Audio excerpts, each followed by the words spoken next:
มาสูงพบกันเฮี้ยงคารังเซนเนาะตอนดาวันมื้อนี้ก็เขามีข่าวอันหนึงแต่ได้มาหมอกลั่นนี่พี่น้องเขาค่ะเนาะข่าวโหในนี่คาได้ยินคนไทยคนหนึงลาดไว้วิดีโอโหนึงค่ะเนาะลาดไว้ว่าเป็นข่าวลองคนตายค่ะเนาะเป็นข่าวลองเม็ดเงินอันเอาใส่กับชอบจอมชบคนตายนั่นค่ะเนาะเป็นข่าวลองนั่นเอาเฮามาถ่อมด้วยว่าเป็นสังแลเฮาซ้ำเป็นสังแลเฮาซ้ำที่แล้วใช่กว่าซ่อมคนตายว่ะใช่ในศพว่าใช่กว่าซ่อมคนตายว่าฉะนั้นเฮาที่ไรใช่กว่าเฮ็ดสังลานเข้ามาถ่อมซ้ำกันค่ะเนาะเมื่อกูบอกคนเมืองหินตุคนเมืองโมลาเนี่ยครับไรเตรียมหมายต้องไว้ว่าเมื่อกูปอกปากปีเฮงปีป้นไม้เอาค่ะเนาะแสนปีป้นไม้เอาที่เมืองโรมันโมลาเนี่ยครับที่เมืองโรมันโมลาอะไรเตรียมหมายไว้ลองปัญหาในนั่นน่ะเนาะเขาเอาเหรียญใส่ซบเม็ดแดงกาว่ายื่นว่าใส่กับจอมคนเป็นคนตายเนาะคนตายละเบอร์พ้องเตเอาคนตายใส่ในกล่องเสกาพังอันว่ากาจุดอันว่าอืม เป็นรองจึงนั้นเสก็เพราะว่าเมื่อเขาก็พยายามหันยามพบมามันก็เตะหูมันก็เต็มหูเดี๋ยวก็ตีหนึ่งเลยตีหนึ่งก็เต็มเหมือนกันค่ะเนาะย้อนเพราะฉะนั้นอันนี้ก็เป็นรองหลากหลายอันนึงคาเลมาลานเนี่ยเป็นย่อเขาค่ะเนาะเขามาถ่อมโพในก่อนว่ามันที่เอากาใจทีแล้วเฮ็ดเจ๋งหือเดี๋ยวก็มันจะมีพรดีตอนถ้าเขาเจ๋งหือค่ะเนาะเม็ดเงินเม็ดแดงกลางเงินอันเขาใส่กับซ่อมคนไปนั้น มันเด็กกับจอยแถมดีเลยเข้ามาถ่อมต้นกับตีเมืองโรมันโมลาเนี่ยเขาว่าที่ในนี้เขาเหล่าลือกันมาหันออกถึงมือเร็วเขาทึกใจตื้อกันอยู่มือพองก้นตายนั่นวิ่งเหยียนขวัญเงาก้นตายนั่นตายเหม่อเสียพุตายเย้าจะมีตั้งเซนหนึ่งเขาเนาะตั้งเซนหนึ่งเขาได้ไรไปกว่าจอมตั้งเซนนั้นติ๊กตั้งเซนนั้นมันกัดถึงที่ไรล่ะไหนมันเด็กกัดถึงแม่น้ำดีหนึ่งเขาอ่ะ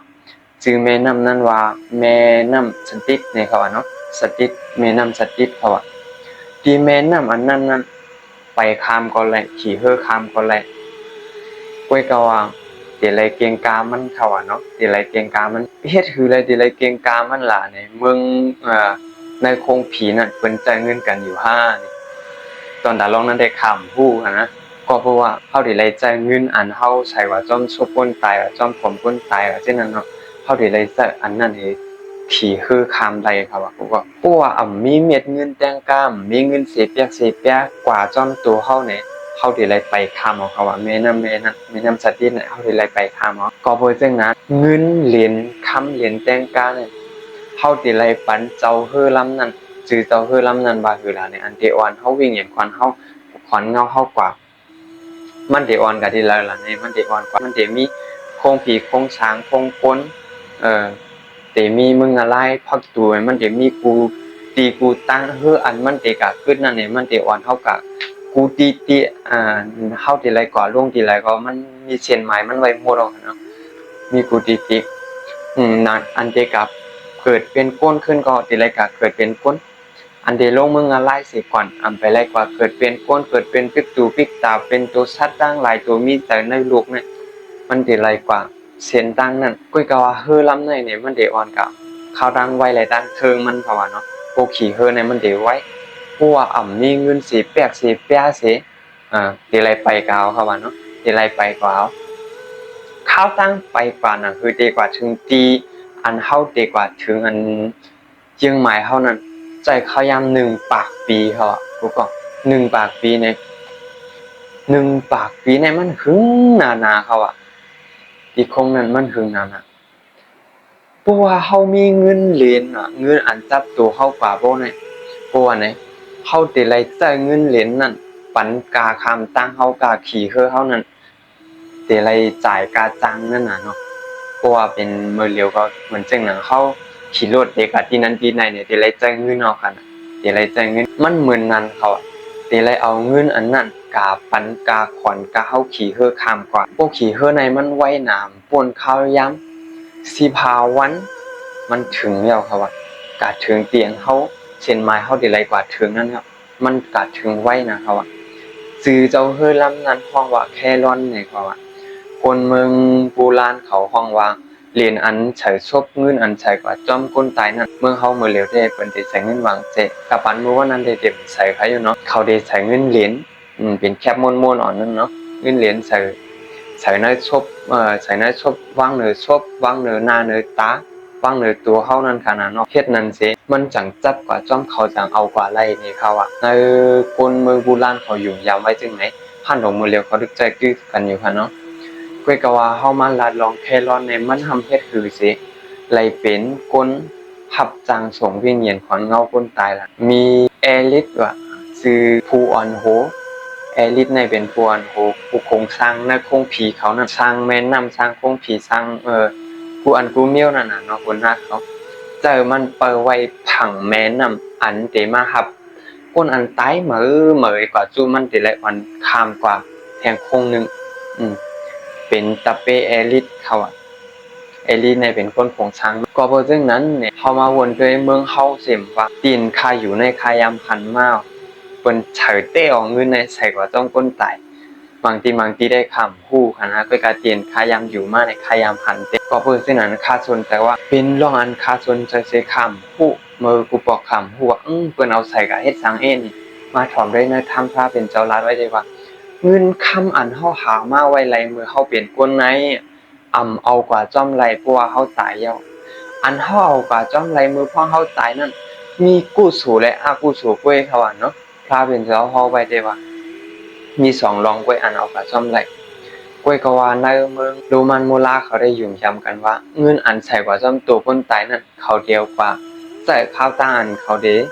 วิ่งเหยียนควันงอกเขาดีกว่าจู้ไว้ก็ถึงที่ไว้นั่นเขาได้กะจอยแถมมือพ้องนั่นเนี่ยเขาว่าเนาะก็เพราะซึ่งนั้นเจอนำคู่ก็สิไรคู่กันค่ะเนาะเขาก็ฮู้หมอกกันได้หันคนไทยก็นึงไรมาหมอกลานนี้ไว้คลิปวิดีโอโหนึงค่ะเนาะ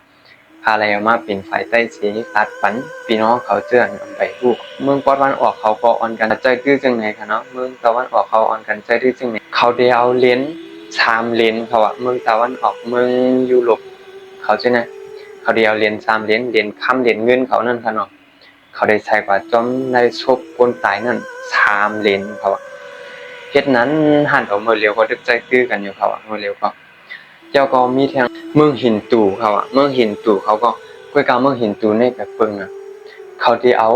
ตั้งเงินเหตั้งเขาตั้งพักเหเฉยเนื้อพาขาวเหมัดเฮ็ดจอกให้เฉยกว่าเนื้อชบคนตายนั่นเขาเมืองนั้นได้เขาอันกันเฮ็ดนั่นค่ะนะก้วยกาเป็นเสื่องหือก็มันเป็นเงินเป็นคำใส่กว่าจอมกันก้วยเขาพักก็มันเดอะไรเป็นอินเป็นแห้งข้าวตั้งเฮากว่าจอมคือลำนั่นข้าวตั้งเฮากว่าจอมคือแครอนนั่นค่ะเนาะเอาเดอะไรกินนั่นค่ะเนาะเขาอันกันอยู่ยามจึงนั้นก็เปิดจึงนั้นก้วยกาวานในเมืองเขเต้ในเมืองเขเต้มือพ้องเขเขาตายค่ะเนาะเขเขาตายเขาได้ใจเจช้ามีเจคำว่าเจเงินว่าซึ่งนั้นเขาได้จุดเผามือพ้องก้นตายนั่นค่ะเนาะอันนั้นก็เขามีตั้งอยู่ยามของเขาเมียวนึงเดออนเอาเขากะถึงตีลีเป็นกู้โชนั่นน่ะเนาะผู้กำใต้ก็เขาได้มาเอาอายเงินอายคำเงินคำเขานั่นเขาได้เอามือเจชาคำนั้นไม่เป็นกวันขึ้นผ้ากว่าเขาได้เอาจ้อมจึงนั้นเขาว่าเนาะคนเคยเก็บเขาได้ลวงอันเอาเม็ดคำเม็ดเงินใส่กว่าจ้อมก้นตายนั่นเอง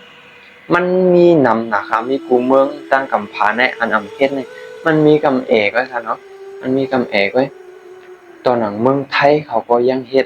เมืองไทยเขาเฮ็ดนำนะบางทีในคนไทยอันเป็นสลามมอผีนั่น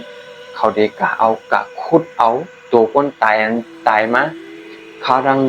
1 ปากปีว่า50 ปีว่านี่มันได้กึดหลุมมันกวยค่ะเนาะเขาได้กะแค่เอาเนื้อสุคนตายนั่นเรียนเงินมันบ่เป็นทางค่ะเรียนเงินเรียนคำเนี่ยมันบ่เป็นทางเขาได้กะแค่เอามาสิมาเฮ็ดกะทาของเขามาเฮ็ดอันเดจอยแคมเขานั่นน่ะเนาะอันเป็นฉลามผีในเขาเขียนนะลูกมาเฮ็ดอันยับผีตัวนั้นตัวในอันฮอปเปอร์ฮอปผีนี่เขาได้มาเฮ็ดจังนั้นก้อยก็ว่าเขาได้ไล่กำแห้งหน้าเขาก้อยก็เขากำจังคือหลายๆได้ข้ามฮู้กันนะก้อยก็เขากำแห้งหน้าผมกำไล่จ้อมลองอันผีลอง